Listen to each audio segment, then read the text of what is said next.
We stand at a crossroads that we barely notice. The morning sun rises, casting golden light through the window, and we scroll through our phones before our feet even touch the floor. The screen floods us with notifications, with other people's lives, with endless demands that pull our attention in every direction except inward. We rush to the kitchen, pour coffee with a hand that doesn't quite feel steady, and out the door before we've taken a single breath that belongs entirely to ourselves. This is the rhythm of our days. We move through them like ghosts, present but not truly here. Our bodies are in the room, but our minds are somewhere else, replaying yesterday's argument, planning tomorrow's meeting, worrying about a future that hasn't arrived and might never come. We are everywhere and nowhere at the same time, and in this constant scattering of attention, we miss the most important thing. The simple fact that we are alive, right now, breathing, feeling, existing. Look at your hands. They are holding something: a phone, a cup, a pen. These hands have held love, have built things, have comforted others, have hurt when they needed to heal. But how often do we actually look at them? How often do we feel the weight of our own existence in the palms of our hands? We don't. We use our bodies as vehicles to get from one task to another, as tools to accomplish goals, as machines to produce output. We forget that beneath the skin, beneath the muscle and bone, there is a living, breathing mystery that is we. We are caught in a trap that we built ourselves. The trap is called productivity. It whispers to us that we must do more, achieve more, become more. It tells us that our value is measured in what we accomplish, in the size of our salary, in the number of followers on our social media, in the accolades we collect. And so we run faster than we ever have. We fill every silence with noise, every quiet moment with activity. We cannot sit still because stillness feels like failure. We cannot be bored because boredom feels like wasting time. We cannot just exist because existence, without achievement, feels like nothing at all. But here is what we don't talk about. Here is what we hide from. Here is what lurks in the shadows of our busy lives, waiting for the moment when the noise stops and the screen goes dark. We are dying. Not someday, not eventually, not when we're old. We are dying right now. Every breath we take is a breath that will not come again. Every moment that passes is a moment that has vanished into the past, gone forever. The cells in our bodies are breaking down, aging, losing their vitality. The years are accumulating, and with each one we move closer to the end. This is not a metaphor. This is not a philosophical idea. This is the most fundamental truth of our existence. We are mortal, and yet we act as if we are immortal. We plan our lives as if we have infinite time. We save money for a retirement that might never arrive. We say "I'll do it tomorrow" for things that matter today. We wait for the perfect moment to call the person we love, to start the business we dream of, to forgive the wound that keeps us stuck. We wait for a future that is not guaranteed. We live as if death is something that happens to other people, not to us. This illusion of immortality is the foundation of our anxiety. It is the reason we cannot rest. It is the reason we cannot enjoy what we have. It is the reason we chase more when we already have enough. Because if we are immortal, then we need to accumulate everything: more money, more success, more recognition before we can be satisfied. But if we are mortal, then the question changes. The question becomes, what matters when time is limited? What matters when the end is real? We see this avoidance everywhere. In hospitals, we talk about death in hushed tones, as if speaking it aloud makes it more real. In funerals, we dress in black and stand in silence, but we do not speak of the person who died as if they were still among us. We erase them from the conversation, as if their absence is something to be ashamed of. In our movies, death is often dramatic, violent, distant, a plot device, not a reality. We watch characters die on screen, but we do not let the thought of our own death enter our minds. We have built a culture that is terrified of death.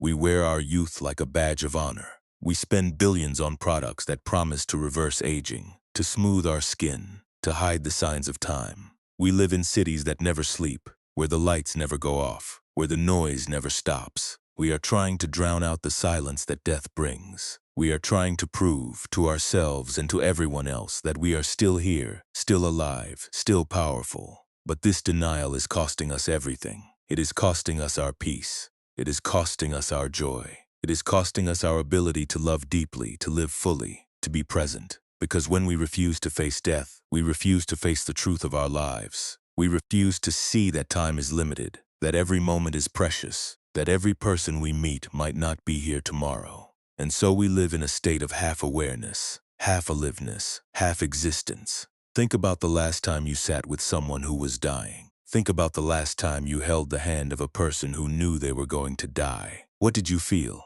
Was it fear? Was it sadness? Was it a strange kind of clarity, a sudden understanding of what matters? Most of us have never had this experience. Most of us have never been close to death, except in the abstract, and so we do not know what it means to truly live.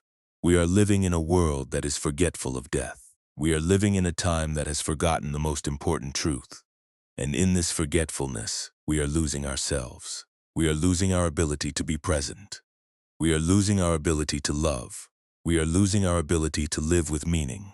This is the crisis of our age, not the economy, not the politics, not the technology. The crisis is that we have forgotten that we are dying, and because we have forgotten, we are not living. We need to remember, we need to look at death, not as something to fear, but as something to understand.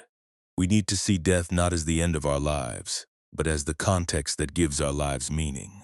We need to face death not with terror, but with courage. We need to let death teach us how to live. This is what the Buddha taught. This is the practice of Niệm, Chet, the mindfulness of death. It is not a practice of despair. It is not a practice of fear. It is a practice of awakening. It is a practice that says, look at death, see it clearly, and in seeing it, see your life clearly. See what matters, see what is real, see what you should do with the time you have. The Buddha said, of all the footprints, the footprint of the elephant is the greatest. Of all the meditations, the meditation on death is the greatest. This is not a casual statement. This is a declaration of the most important practice we can undertake. The meditation on death is the meditation that transforms everything. It is the meditation that cuts through our illusions. It is the meditation that reveals what is true. We are ready to remember. We are ready to look. We are ready to face the truth that we have been avoiding. We are ready to let death teach us how to live. Take a moment, just breathe. Feel your breath moving in and out. Feel the air touching your lips, filling your lungs, leaving your body. This breath is happening right now. It is happening once. It will not happen again. This is the truth of your life. Every moment is once. Every breath is once. Every opportunity is once. And when you remember this, when you truly remember this, something shifts. The way you see your day changes. The way you see your work changes. The way you see the people around you changes. Because you are no longer living as if you have infinite time. You are living as if time is limited. You are living with the knowledge that this moment will not come again. This is the beginning of waking up.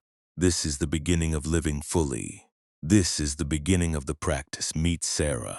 She is 34 years old, lives in a city that never sleeps, and works as a marketing director for a company that makes products nobody really needs, but everyone buys anyway. Sarah wakes up at 6 every morning, checks her email before she even gets out of bed, and spends the first hour of her day answering messages from people who are already working. By 7, she is in her car, driving to an office building that is 30 stories tall, where she will sit in a chair for 9 hours and talk about numbers on a screen. Sarah is successful. She has a salary that most people would call impressive. She has an apartment that is small but clean, with a window that looks out onto the street. She has a phone that is the latest model, a car that starts every morning, and a bank account that has more money than her parents ever had. Sarah has everything she was told she should want, and yet Sarah cannot sleep every night. Sarah lies in bed with her eyes open, staring at the ceiling. Her mind is racing. She is thinking about the meeting she has tomorrow. She is thinking about the email she forgot to send. She is thinking about the project that is not finished. She is thinking about the person who criticized her work last week. She is thinking about the future, about what will happen if she does not perform, if she does not achieve, if she does not become more. Her chest is tight. Her breath is shallow. Her shoulders are hunched, even though she is lying down. Her jaw is clenched so hard that her teeth ache. Sarah is anxious, but she does not call it anxiety. She calls it stress. She calls it being busy. She calls it part of the job. She does not realize that what she is feeling is the fear of not being enough. She does not realize that what she is feeling is the fear of failure. She does not realize that what she is feeling is the fear of death, because Sarah is afraid that if she does not succeed, she will not matter.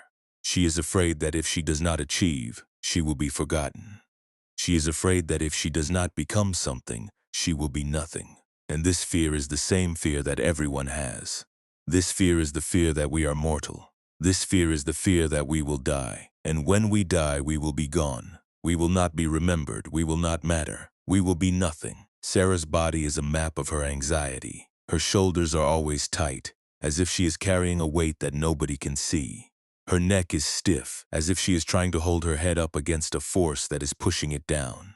Her hands tremble slightly when she is tired. Her stomach is often upset, as if her digestion is confused by the constant stress. Her breath is shallow, as if she is afraid to take a full breath, because a full breath would mean she is alive, and being alive means she is dying. Sarah is not alone. There are millions of people like Sarah. They are called professionals. They are called entrepreneurs. They are called high achievers. They are the people who work late, who wake up early, who never stop, who never rest, who never say no. They are the people who have built their lives on the belief that if they do more, they will be more. And they are the people who are most afraid of death. Meet David. He is 42 years old, and he is a father of 2. David works in construction. He builds houses. He lifts heavy things. He climbs ladders. He works outside in the sun, in the rain, in the wind. David's hands are rough. His skin is weathered. His back is strong. But it aches at the end of the day. David is not rich. He does not have a salary that is impressive. He does not have an apartment with a window that looks out onto the street. He does not have a car that is the latest model. David has a small house, an old car, and a bank account that has just enough money to pay the bills. David is tired, but he is not tired in the way Sarah is tired. Sarah is tired because her mind is racing. David is tired because his body is working. David's fatigue is physical. It is in his muscles. It is in his bones. It is in the way his shoulders sink at the end of the day. David's body is a map of his work. His hands are calloused. His knees are stiff. His back is curved slightly, as if he has been carrying something for years.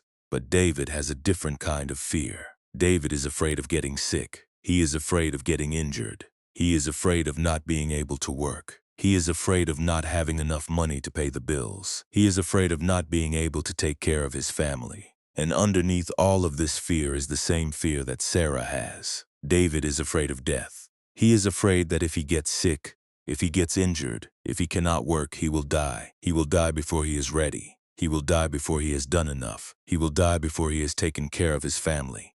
David's body is also a map of his fear. His jaw is clenched. His neck is tight. His shoulders are hunched as if he is trying to protect himself from something. His breath is shallow when he is worried. His stomach is upset when he is stressed. His hands tremble when he is tired. David's body is telling him that he is afraid, but David does not listen. David does not know how to listen. David is not alone. There are millions of people like David. They are called workers. They are called laborers. They are called the working class.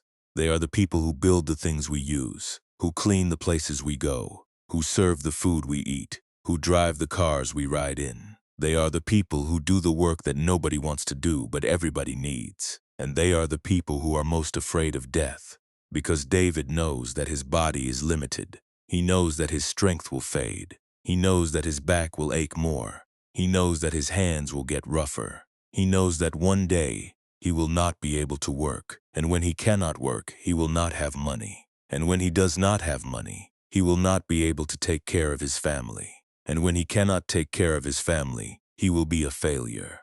And when he is a failure, he will be nothing. And when he is nothing, he will die. This is the fear that we all have. This is the fear that we do not talk about. This is the fear that we hide behind our work, behind our achievements, behind our busy lives. We are afraid that if we stop, we will be forgotten. We are afraid that if we do not achieve, we will be nothing. We are afraid that if we die, we will be gone. And we are afraid that if we are gone, we will not matter. Meet Elena. She is 58 years old and she is a widow. Elena's husband died 5 years ago. He died suddenly in the middle of the night. He was sleeping, and then he was not. Elena found him in the morning. She called for help, but it was too late. Elena was alone. Elena does not sleep well. She wakes up in the middle of the night and she cannot go back to sleep. She lies in bed and she thinks about her husband. She thinks about the last time she saw him alive. She thinks about the things she did not say. She thinks about the things she did not do. She thinks about what would have happened if she had done something different. She thinks about what would have happened if he had not died. Elena is grieving, but she is also afraid. She is afraid of being alone. She is afraid of dying alone. She is afraid that when she dies, nobody will be there. She is afraid that when she dies, she will be forgotten. She is afraid that when she dies, she will not matter. Elena's body is a map of her grief and her fear. Her chest is tight, her breath is shallow. Her shoulders are hunched, as if she is trying to protect herself from something. Her jaw is clenched, her neck is stiff. Her hands are cold, her stomach is upset, her eyes are tired. Elena's body is telling her that she is grieving. Her body is telling her that she is afraid. But Elena does not know how to listen. Elena is not alone. There are millions of people like Elena. They are called widows. They are called widowers. They are called the grieving. They are the people who have lost someone they love. They are the people who are alone. They are the people who are afraid of death because they have seen death. They have seen what it does. They have seen what it takes, and they are afraid that it will take them too. This is the triangle of fear that we all live in. Sarah is afraid of not succeeding. David is afraid of not surviving. Elena is afraid of being alone. But underneath all of these fears is the same fear, the fear of death, the fear that we are mortal, the fear that we will die. And when we die, we will be gone. We will not be remembered. We will not matter. We will be nothing. And this fear is what makes us live the way we live. This fear is what makes us work so hard. This fear is what makes us chase so much. This fear is what makes us never rest. This fear is what makes us never say no. This fear is what makes us never stop. We are running. We are running from death. We are running from the truth that we are mortal. We are running from the fact that we will die. But we cannot run. We cannot escape. Death is not something that we can avoid. Death is not something that we can hide from. Death is not something that we can pretend does not exist. Death is real. Death is inevitable. Death is the end of every life, and we are living in fear of it. This fear is what makes us anxious. This fear is what makes us stressed. This fear is what makes us tired. This fear is what makes us grieving. This fear is what makes us never rest. This fear is what makes us never happy. This fear is what makes us never present. This fear is what makes us never alive. Look at your body. Feel your shoulders. Are they tight? Feel your neck. Is it stiff? Feel your jaw. Is it clenched? Feel your breath. Is it shallow? Feel your chest. Is it tight? Feel your stomach. Is it upset? Feel your hands. Are they trembling? Feel your heart. Is it racing? This is your body telling you that you are afraid. This is your body telling you that you are afraid of death. This is your body telling you that you are living in fear. And this fear is what is keeping you from living. We are living in a state of constant tension. Our bodies are coiled, ready to fight, ready to run, ready to protect ourselves from something that we cannot see. Our minds are racing, thinking about the future, thinking about what will happen, thinking about what we need to do. We are not present. We are not here. We are somewhere else, somewhere in the future, somewhere where we think we will be safe. But we will not be safe. We will not be safe because we are mortal. We are dying. We are dying right now. And no amount of work, no amount of achievement, no amount of money, no amount of success can change that. No amount of running can change that. No amount of hiding can change that. This is the truth that we are afraid of. This is the truth that we do not want to see. This is the truth that we are running from. But we cannot run. We cannot escape. We cannot avoid. We cannot hide. We are dying. And this is what makes us anxious. This is what makes us stressed. This is what makes us tired. This is what makes us never rest. This is what makes us never happy. This is what makes us never present. This is what makes us never alive. Take a moment. Feel your body. Feel the tension. Feel the tightness. Feel the stiffness. Feel the clenched jaw. Feel the shallow breath. Feel the tight chest. Feel the upset stomach. Feel the trembling hands. Feel the racing heart. This is your body telling you that you are afraid. This is your body telling you that you are afraid of death. This is your body telling you that you are living in fear. And this fear is what is keeping you from living. Sarah lies in bed at 2:17 a.m. The room is dark. The only light comes from the street lamp outside, casting a pale orange glow across the ceiling. Her phone is on the nightstand, screen dark, but her mind is still lit up with notifications that never stop. She is thinking about the meeting tomorrow. She is thinking about the email she needs to send. She is thinking about the project that is not finished. She is thinking about what her boss will say if she does not perform. She is thinking about what will happen if she fails. She is thinking about what will happen if she is not enough. Her chest is tight. Her breath is shallow. Her shoulders are hunched, even though she is lying down. Her jaw is clenched so hard that her teeth ache. She is afraid, but she does not know what she is afraid of. She thinks she is afraid of failing. She thinks she is afraid of not succeeding. She thinks she is afraid of not being enough, but she is not. She is afraid of dying. This is the truth that she does not want to see. This is the truth that she is running from. This is the truth that she is hiding behind her work, behind her achievements, behind her busy life. She is afraid that if she fails, she will not matter. She is afraid that if she does not succeed, she will be forgotten. She is afraid that if she is not enough, she will be nothing. And she is afraid that if she is nothing, she will die. And when she dies, she will be gone. She will not be remembered. She will not matter. She will be nothing. This is the fear that we all have. This is the fear that we do not talk about. This is the fear that we hide behind our work, behind our achievements, behind our busy lives. We are afraid that if we stop, we will be forgotten. We are afraid that if we do not achieve, we will be nothing. We are afraid that if we die, we will be gone. And we are afraid that if we are gone, we will not matter. But here is what Sarah does not know. Here is what David does not know.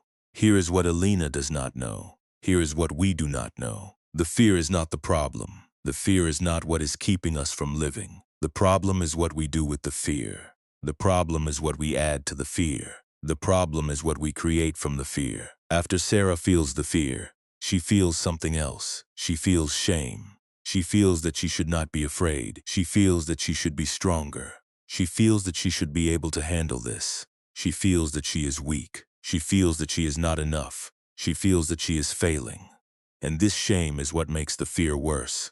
This shame is what makes her anxiety worse. This shame is what makes her sleep worse.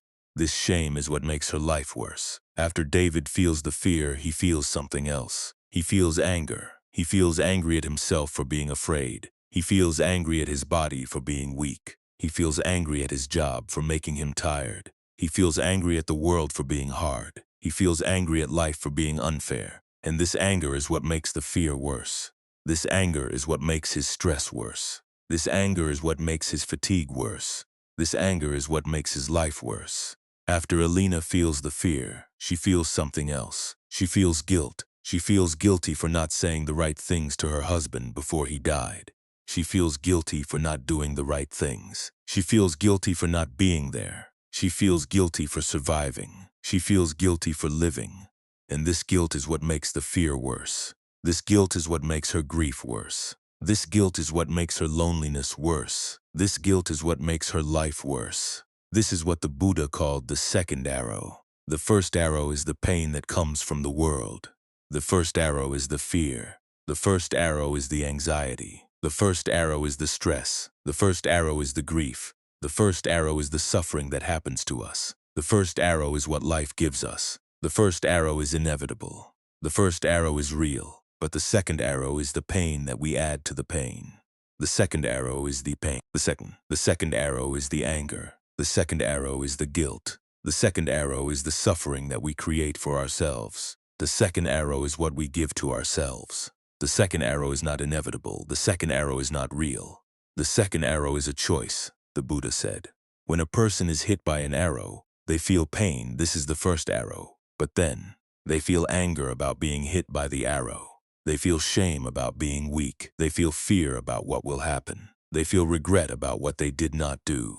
This is the second arrow. The second arrow is the pain that we add to the pain.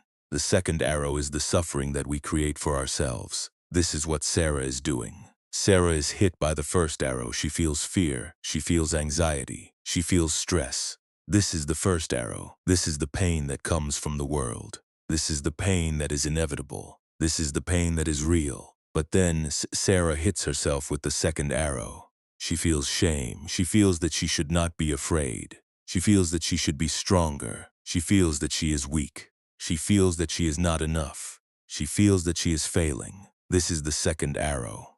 This is the pain that she adds to the pain. This is the suffering that she creates for herself. This is the pain that is not inevitable. This is the pain that is not real. This is what David is doing. David is hit by the first arrow. He feels fear. He feels stress. He feels fatigue. This is the first arrow. This is the pain that comes from the world. This is the pain that is inevitable. This is the pain that is real. But then David hits himself with the second arrow. He feels anger. He feels angry at himself for being afraid. He feels angry at his body for being weak. He feels angry at his job for making him tired. He feels angry at the world for being hard. He feels angry at life for being unfair. This is the second arrow. This is the pain that he adds to the pain. This is the suffering that he creates for himself. This is the pain that is not inevitable. This is the pain that is not real. This is what Alina is doing. Alina is hit by the first arrow. She feels fear. She feels grief. She feels loneliness. This is the first arrow. This is the pain that comes from the world. This is the pain that is inevitable. This is the pain that is real. But then, Elena hits herself with the second arrow. She feels guilt. She feels guilty for not saying the right things to her husband before he died. She feels guilty for not doing the right things. She feels guilty for not being there. She feels guilty for surviving. She feels guilty for living. This is the second arrow. This is the pain that she adds to the pain. This is the suffering that she creates for herself. This is the pain that is not inevitable. This is the pain that is not real. This is what we are all doing. We are all hit by the first arrow. We all feel pain. We all feel suffering. This is the first arrow. This is the pain that comes from the world. This is the pain that is inevitable. This is the pain that is real. But then, we all hit ourselves with the second arrow. We feel shame. We feel anger. We feel guilt. We feel fear. We feel regret. We feel that we should not be feeling this pain. We feel that we should be stronger. We feel that we are weak. We feel that we are not enough. We feel that we are failing. This is the second arrow. This is the pain that we add to the pain. This is the suffering that we create for ourselves. This is the pain that is not inevitable. This is the pain that is not real. This is the problem. This is what is keeping us from living. This is what is keeping us from being present. This is what is keeping us from being happy. This is what is keeping us from being alive. But here is the truth. Here is the truth that the Buddha taught. Here is the truth that can free us. The first arrow is inevitable. The first arrow is real. The first arrow is the pain that comes from the world. We cannot avoid the first arrow. We cannot escape the first arrow. We cannot hide from the first arrow. The first arrow will hit us. The first arrow will pain us. The first arrow will suffer us. But the second arrow is not inevitable. The second arrow is not real. The second arrow is the pain that we add to the pain. The second arrow is the suffering that we create for ourselves. We can avoid the second arrow. We can escape the second arrow. We can hide from the second arrow. The second arrow does not have to hit us. The second arrow does not have to pain us. The second arrow does not have to suffer us. The second arrow is a choice. This is the wisdom that can free us. This is the wisdom that can shatter our delusion. This is the wisdom that can wake us up. The delusion is that we are the pain. The delusion is that we are the fear. The delusion is that we are the anxiety. The delusion is that we are the stress. The delusion is that we are the grief. The delusion is that we are the suffering. But we are not the pain. We are not the fear. We are not the anxiety. We are not the stress. We are not the grief. We are not the suffering. We are the one who feels the pain. We are the one who feels the fear. We are the one who feels the anxiety. We are the one who feels the stress. We are the one who feels the grief. We are the one who feels the suffering. We are not the arrow. We are the one who is hit by the arrow. And this is the delusion that we have. This is the delusion that we call ego. This is the delusion that we call self. This is the delusion that we call identity. We think that we are the pain. We think that we are the fear. We think that we are the anxiety. We think that we are the stress. We think that we are the grief. We think that we are the suffering. We think that we are the arrow. But we are not. We are the one who is hit by the arrow. We are the one who feels the pain. We are the one who can choose not to add the second arrow.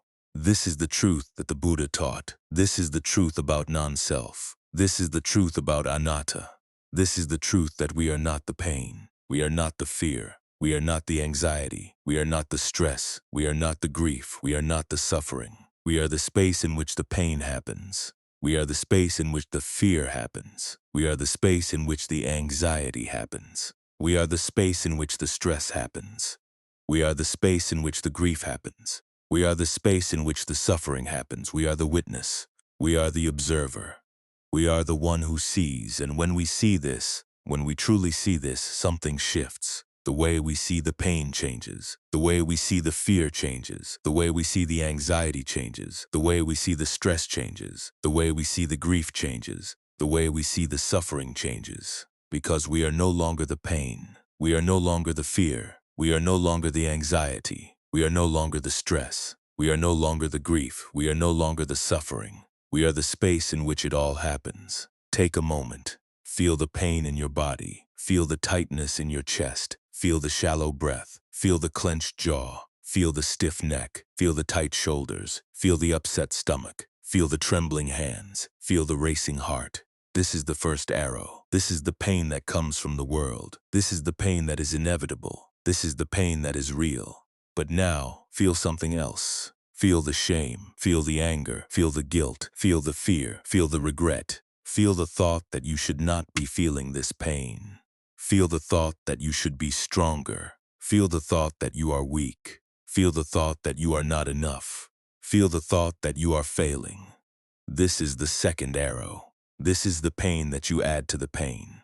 This is the suffering that you create for yourself. This is the pain that is not inevitable. This is the pain that is not real. And now feel something else. Feel the space in which all of this happens. Feel the space in which the pain happens. Feel the space in which the shame happens. Feel the space in which the anger happens. Feel the space in which the guilt happens. Feel the space in which the fear happens. Feel the space in which the regret happens. This is you. This is who you are. You are not the pain. You are not the shame. You are not the anger. You are not the guilt. You are not the fear. You are not the regret. You are the space in which it all happens. You are the witness. You are the observer. You are the one who sees. And when you see this, when you truly see this, you can choose. You can choose not to add the second arrow. You can choose not to add the shame. You can choose not to add the anger. You can choose not to add the guilt. You can choose not to add the fear. You can choose not to add the regret. You can choose to just feel the first arrow. You can choose to just feel the pain. You can choose to just feel what is happening. You can choose to not add anything to it. This is the wisdom that can free us. This is the wisdom that can shatter our delusion. This is the wisdom that can wake us up. The delusion is that we are the pain. The truth is that we are the space in which the pain happens. The delusion is that we are the fear. The truth is that we are the space in which the fear happens. The delusion is that we are the anxiety. The truth is that we are the space in which the anxiety happens. The delusion is that we are the stress. The truth is that it's space in which the stress happens. The delusion is that we are the grief. The truth is that we are the space in which the grief happens. The delusion is that we are the suffering. The truth is that we are the space in which the suffering happens. We are not the arrow. We are the one who is hit by the arrow. And when we see this, we can choose. We can choose not to add the second arrow. We can choose to just feel the first arrow. We can choose to just feel what is happening. We can choose to not add anything to it. This is the practice. This is the practice of seeing the second arrow. This is the practice of not adding the second arrow. This is the practice of just feeling the first arrow. This is the practice of just feeling what is happening. This is the practice of not adding anything to it. This is the practice that the Buddha taught. This is the practice that can free us. This is the practice that can shatter our delusion. This is the practice that can wake us up. Sarah can choose this. David can choose this. Elena can choose this. You can choose this. You can choose not to add the second arrow. You can choose to just feel the first arrow. You can choose to just feel what is happening. You can choose to not add anything to it. This is the wisdom that can free us. This is the wisdom that can shatter our delusion. This is the wisdom that can wake us up. There is a moment when the mind stops bargaining, not because life suddenly becomes easy, not because grief disappears, not because fear politely leaves the room. It stops bargaining because something in us becomes tired of pretending that postponement is wisdom. We begin to see that much of what we called planning was delay, much of what we called caution was avoidance, and much of what we called ambition was a polished form of fear. The fear was not only that life would hurt, the fear was that life would end. And once that truth is seen clearly, another truth walks in behind it. If life is fragile, then the way we are living matters more than we thought. Mindfulness of death in the Buddhist tradition is meant to create exactly this kind of urgency. Not panic, but a wakeful seriousness that turns attention toward what is skillful and essential. Imagine the inner life as a house that has been standing for years without inspection. From the street it looks respectable. The paint is still there. The windows are mostly intact. Visitors compliment the front porch, but inside beams are bowed, wiring is frayed, and there are silent cracks spreading behind the walls.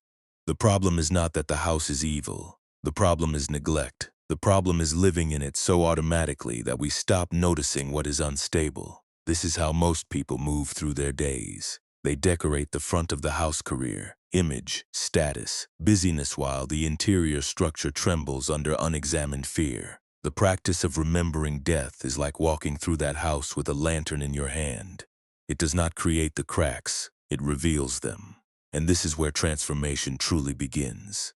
Not with inspiration, not with a dramatic promise, not with a new identity. It begins with inspection. Sarah begins there. She still wakes before sunrise. The phone is still on the nightstand. The habit is still alive in her body like a muscle memory stronger than reason.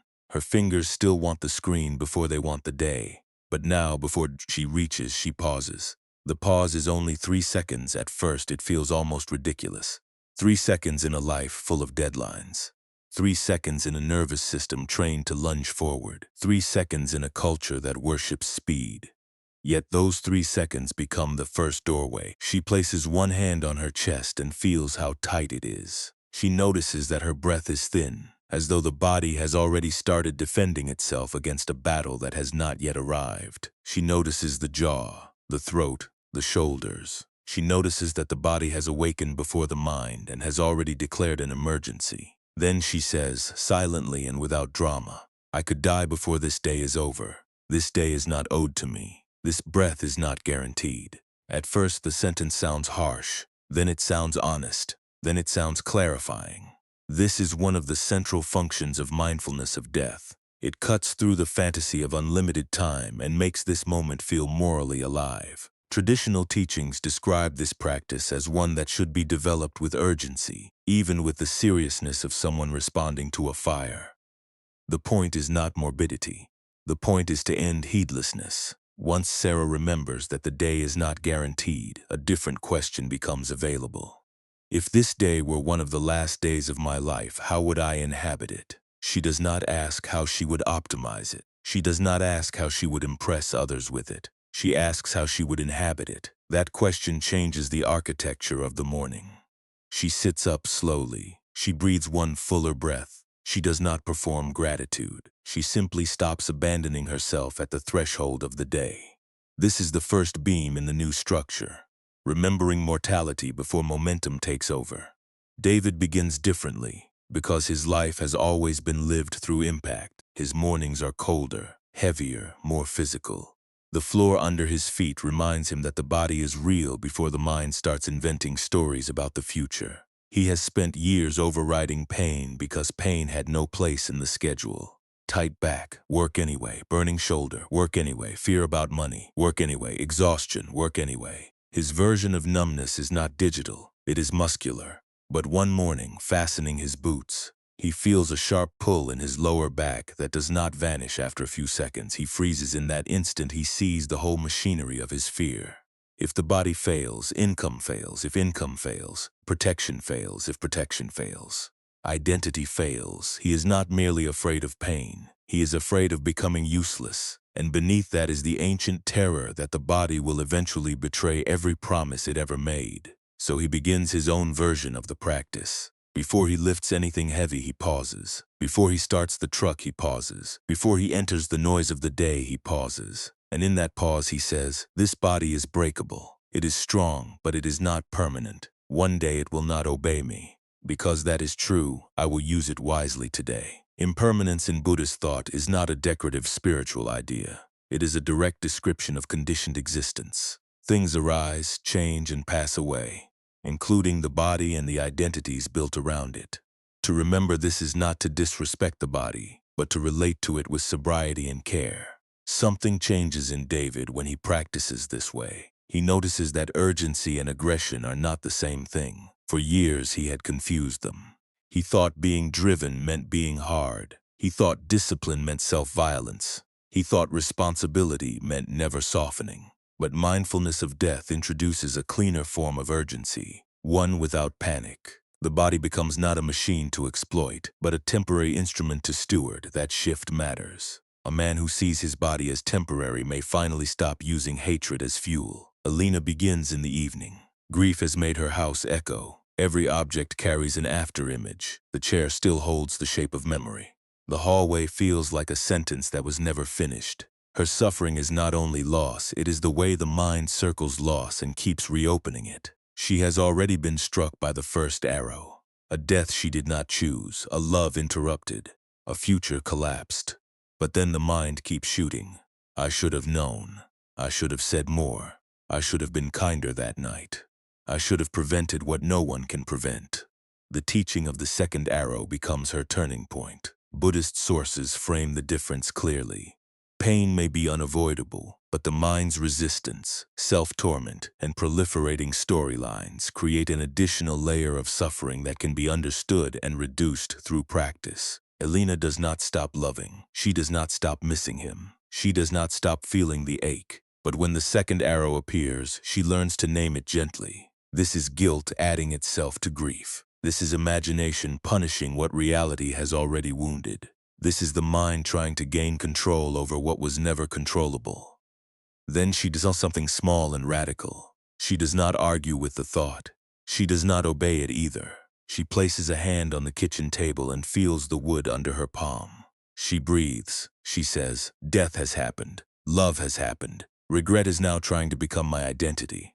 I do not have to give it the whole house." This is the second beam in the new structure, distinguishing pain from the self that clings to pain. That distinction matters because the illusion of a solid self is what makes suffering stick so fiercely. In Buddhist teaching, non-self does not mean that nothing exists in any practical sense. It points instead to the absence of a fixed, permanent essence that can be secured against change.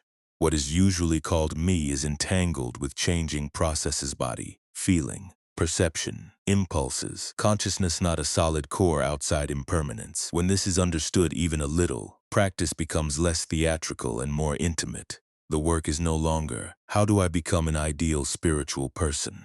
The work becomes, how do I stop building a rigid identity around fear, ambition, grief, or control? Sarah starts seeing that successful person is not a self, only a role she overfed. David sees that provider is real as a responsibility, but not as an eternal essence. Alina sees that widow describes her condition, but does not contain the whole of her being, and because these identities loosen, another possibility appears. Behavior can now be chosen rather than merely repeated. This is where the architecture deepens. Once the foundation has been inspected and the cracked beams exposed, daily practices become the carpentry of inner life. The first practice is morning remembrance, not a long ritual. Not a dramatic meditation, a sober return. Before the world enters, remember, I am of the nature to die. Those I love are of the nature to die. Everything I cling to will change or be lost. This kind of contemplation appears in Buddhist death awareness teachings not to produce despair, but to reduce delusion and sharpen the heart toward what is wholesome. The second practice is the threshold pause. Between one activity and the next, stop for one breath, feel the body. Notice whether the mind is rushing ahead. Ask, if this were one of the last ordinary moments of my life, would I want to be absent for it? Threshold pauses matter because transformation rarely happens in abstract principles. It happens in transitions. The life that feels chaotic is often nothing more than a chain of unexamined transitions. By bringing awareness to thresholds, the whole day changes shape. The third practice is ethical inventory. Early teachings on mindfulness of death link awareness of mortality with examining one's unskillful mental states and abandoning them urgently, like extinguishing a fire. That image is fierce for a reason. Death contemplation is not merely philosophical. It is ethical. It asks, if death came tonight, what in the mind would remain unresolved, corrosive, unworthy? So every evening, Sarah sits at the edge of her bed and asks, where was I false today? Where did I speak from fear? Where did I use achievement to avoid tenderness? The answers are not always dramatic. Sometimes it is a sharp email. Sometimes it is the way she ignored her mother's call because she felt too depleted to be human. Sometimes it is the way she kept performing competence long after she had become unkind. David's inventory sounds different. Where did I harden today? Where did I speak as if pressure gave me permission to wound? Where did I treat my body as disposable? Where did fear become anger? Elena's is quieter. Where did grief become isolation? Where did memory become self-punishment? Where did I refuse love because I feared losing it again? This is the third beam, mortality used as a mirror for conduct. The fourth practice is conscious reordering. When death is forgotten, trivial things quietly become sacred. Inbox zero becomes sacred. Winning arguments become sacred. Being admired becomes sacred. Looking young becomes sacred. Being right becomes sacred. But when death is remembered, sacredness is reordered. Attention becomes sacred. Presence becomes sacred. Integrity becomes sacred. A kind word becomes sacred. The ability to apologize becomes sacred. A meal shared without distraction becomes sacred. The afternoon light on the table becomes sacred. This is why mindfulness of death can make a person seem calmer without making them passive. It removes false importance. The mind becomes less willing to donate life force to nonsense. Sarah starts closing her laptop when the work is no longer worthy of the hour it is stealing. David kneels to speak to his son instead of shouting from across the room. Elena answers invitations she would once have declined, not because pain is gone, but because she sees more clearly that isolation will not protect her from mortality. The fifth practice is ending awareness. The article on death contemplation for modern life points out that ordinary endings can train the mind. Leaves fall, flowers wilt, parties end, possessions outlast their owners. Noticing endings loosens attachment and makes impermanence visible in forms small enough to bear. This becomes the hidden discipline of the day. When a conversation ends, notice it. When a season changes, notice it. When your child no longer reaches for your hand in the same way, notice it. When your face in the mirror changes, notice it. When anger cools, notice it. When desire fades, notice it. When a song finishes and silence enters the room, note it. Endings are rehearsals. Not rehearsals for tragedy, but rehearsals for honesty. This is the sixth beam. Learning to stay present at the point where things pass. And then there is the practice underneath all the others, the practice of refusing the second arrow. This does not mean refusing emotion. It means refusing unnecessary multiplication. Pain says, this hurts. The second arrow says, this will ruin everything. Pain says, I lost something precious. The second arrow says, I will never be whole again. Pain says, I made a mistake. The second arrow says, I am a mistake. The more clearly this pattern is seen, the less convincing it becomes. The trained person in the Turo teaching still feels pain, but does not automatically add panic, identity, and endless mental proliferation on top of it. That is a hard-won freedom, but it is practical, not mystical. One afternoon, Sarah receives criticism in a meeting. Her stomach drops. Heat rises in her face. The old machinery begins instantly. They see through me, I'm slipping. Ill lose standing. Ill become irrelevant. But this time she notices the movement. First arrow, embarrassment. Second arrow, annihilation story. She drinks a sip of water and lets the story remain untrusted. The criticism still stings, yet it does not become a referendum on her existence. One evening, David opens a bill and feels the body tense before the mind forms words. First arrow. Fear, second arrow. I am failing everyone. He exhales and sits back down. There is still a problem to solve, but the problem is money, not metaphysical worthlessness. One night, Elena reaches for a memory and meets a wave of longing so sharp it almost buckles her. First arrow, grief. Second arrow, I should have died too, or I have no right to laugh again. She places her hand on her own heart and remains with the grief without surrendering to the verdict. This is not self-help optimism. It is disciplined perception.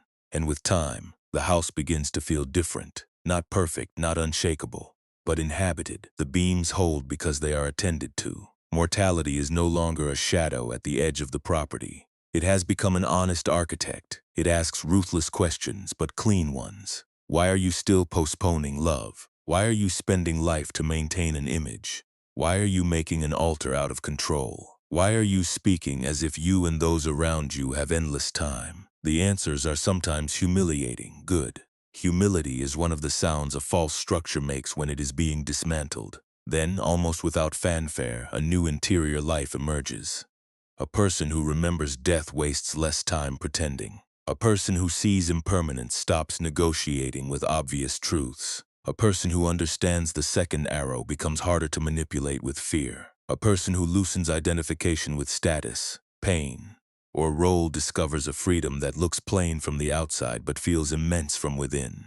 This is what transformation actually resembles, not reinvention, reordering, not becoming someone else, becoming too honest to keep abandoning the life that is already here. So the practice continues. Morning remembrance, threshold pauses, ethical inventory, reordering what matters, training with endings, refusing the second arrow. Not because these practices guarantee safety, they do not. Not because they remove death, they cannot. They matter because they remove the trance that keeps a person from truly living before death arrives. Buddhist death awareness practice is repeatedly praised as fruitful because it undermines complacency and brings the mind back to urgency, skillful action, and liberation-oriented living. The house still stands in weather. Wind still comes. Loss still comes. Illness still comes. Age still comes. Death still comes. But now there is a lantern in every room. 3 years have passed. Sarah still wakes at 6. The phone is still on the nightstand. The city outside still hums with the same relentless energy. But something has changed. The tightness in her chest is not gone. It comes and goes, but it does not own her anymore. When it arrives, she does not panic. She does not tell herself she is failing. She breathes, she remembers. She lets the second arrow fall before it lands. She still works. She still meets deadlines. She still sends emails. But the story has changed. The story is no longer I must achieve to be worthy. The story is now I am working while I am alive. And that is enough. The work has not become meaningless, it has become lighter. The weight was not the work itself. The weight was the fear that if she stopped, she would disappear. She has learned to rest, not perfectly, not without guilt, but she learned she closes her laptop before midnight. She takes weekends. She calls her mother without checking her calendar first. She says no to meetings that do not matter. She says yes to things that do, and she sleeps. Sometimes she wakes at 2 in the morning. The mind still races, the chest still tightens, but she does not fight it. She lies in bed, she breathes, she remembers that she is dying. She remembers that this moment will not come again. She remembers that fear is not the end of the story. She remembers that she is the space in which fear happens, and she rests. David still works in construction, his back still aches, his hands are still rough, the money is still tight, but he is not running from the body anymore. He is not using the body as a machine to prove he is worthy. He is learning to care for it. He stretches before he lifts. He sits when he is tired. He drinks water. He eats when he is hungry. He stops when he needs to stop, and he is less afraid. The fear is not gone. It comes and goes, but it does not own him. When he feels fear, he does not turn it into anger. He does not turn it into self-hatred. He does not turn it into a story about failure. He feels it. He breathes. He remembers that the body is limited. He remembers that everyone's body is limited. He remembers that limitation is not failure. It is the truth of being alive. He speaks to his kids differently. He kneels when he talks to them. He listens. He does not distract. He does not check his phone while they are talking. He looks at them. He sees them. He loves them. Not perfectly, not without fatigue, but he loves them, and he is present. Elena still wakes in the middle of the night. She still thinks of her husband. She still feels the grief. It does not go away. Grief is not a problem to solve. It is a love that has no place to go. She has learned to let it be. She does not fight it. She does not turn it into guilt. She does not turn it into a story about what she should have done. She feels it. She breathes. She rests with it, and she is less alone. She goes out. She talks to people. She answers invitations. She does not isolate. She does not hide. She does not let grief become identity. She is a widow, but she is not only a widow, she is Alina. She is a person. She is alive. She still misses him. She still feels the ache, but she does not let the ache become her whole world. She lets life happen around the ache. She lets joy happen. She lets laughter happen. She lets herself be tender again, and she is present. Take a moment. Just breathe. Feel your body. Feel the tightness. Feel the looseness. Feel the breath. Feel the space. And remember. Remember that you are dying. Remember that this moment will not come again. Remember that fear is not the end of the story. Remember that you are the space in which fear happens. Remember that you are alive right now, breathing, feeling, existing. And this is enough. This practice has not removed death. It has not removed pain. It has not removed loss. It has not removed fear. It has done something else. It has removed the trance. It has removed the illusion that you have infinite time.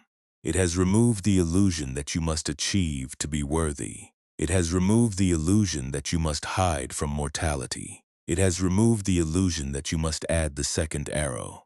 And in removing the trance, something has returned. Something that was there all the time. Something that was always available. Something that was always yours. Presence. This is the new state of consciousness. This is what happens when you remember death. This is what happens when you see the second arrow. This is what happens when you understand non-self. This is what happens when you stop running. Presence is not a feeling. It is not a state you achieve. It is not a destination you reach. It is the default. It is what is here when you stop obscuring it. It is the space in which everything happens. It is the witness. It is the observer. It is the one who sees. When you are present, you are not distracted. You are not somewhere else. You are not in the future. You are not in the past. You are here right now, breathing, feeling, existing. This is not mystical. This is practical. This is what happens when you stop abandoning yourself. Sarah is present. She is not in her head. She is not in the future. She is with her mom when she calls her. She is with her friend when she talks to them. She is with her work when she works. She is not perfect. She is not always present, but she is often present, and that is enough. David is present. He is not in his head. He is not in the future. He is with his kids when he talks to them. He is with his wife when he is with her. He is with his work when he works. He is not perfect. He is not always present, but he is often present, and that is enough. Alina is present. She is not in her head. She is not in the past. She is with her daughter when she talks to her. She is with her friend when she is with them. She is with her life when she lives it. She is not perfect. She is not always present, but she is often present, and that is enough. You are present right now, breathing, feeling, existing. This is what the Buddha taught. This is the practice of mindfulness. This is the practice of presence. This is the practice of awakening, the Buddha said. Of all the footprints, the footprint of the elephant is the greatest. Of all the meditations, the meditation on death is the greatest. This is not a casual statement. This is a declaration. The meditation on death is the meditation that transforms everything. It is the meditation that cuts through our illusions. It is the meditation that reveals what is true. It is the meditation that brings us back to presence. The Buddha also said, do not forget death. Do not forget impermanence. Do not forget that you are liable to die. Do not forget that you are not exempt from death. This is not a command to live in fear. It is a command to live in truth. It is a command to stop lying to yourself. It is a command to stop pretending that you have infinite time. It is a command to stop postponing. It is a command to live now. And there is one teaching that the Buddha gave at the end of his life. It is the last teaching. It is the teaching that contains everything. It is the teaching that everything points to. The Buddha said, all conditioned things are impermanent. When one sees this with wisdom, turns away from suffering. This is the final teaching. This is the end of the path. This is the destination. All conditioned things are impermanent. Everything that arises will pass away. Everything that begins will end. Everything that is built will crumble. Everything that is born will die.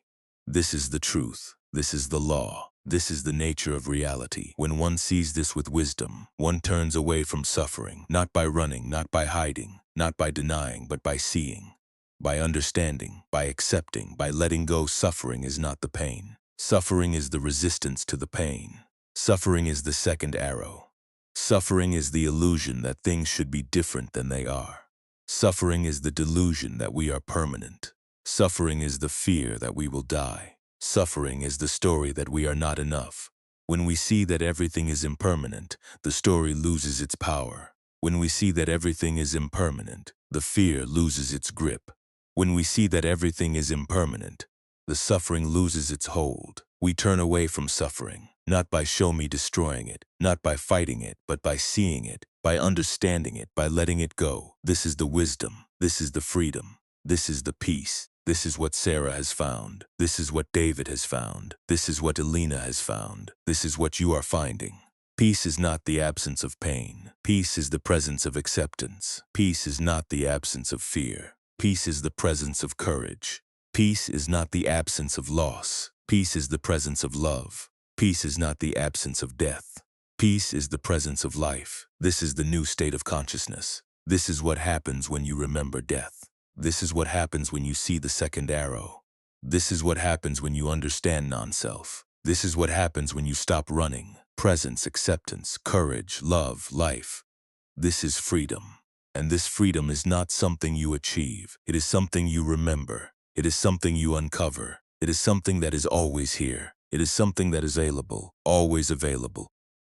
You are free right now. Breathing, feeling, existing, you are present right now. Breathing, feeling, existing, you are alive right now. Breathing, feeling, existing, and this is enough. Take a moment, just breathe. Feel your breath moving in and out. Feel the air touching your lips, filling your lungs, leaving your body. And remember that you are the one who is alive. Remember that you are the one who is breathing. Remember that you are the one who is feeling. Remember that you are the one who is existing. Remember that you are not the pain. You are not the fear. You are not the anxiety. You are not the stress. You are not the grief. You are not the suffering. You are the space in which it all happens. You are the witness. You are the observer. You are the one who sees. And you are free. You are free from the second arrow. You are free from the illusion of permanence. You are free from the fear of death. You are free from the story that you are not enough. You are free.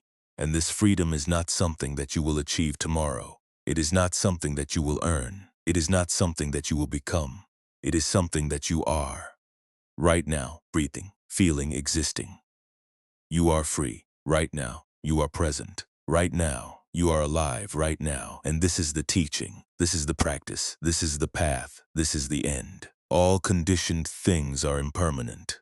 When you see this with wisdom, you turn away from suffering. You turn away. You turn toward presence. You turn toward acceptance. You turn toward courage. You turn toward love. You turn toward life. You turn toward freedom.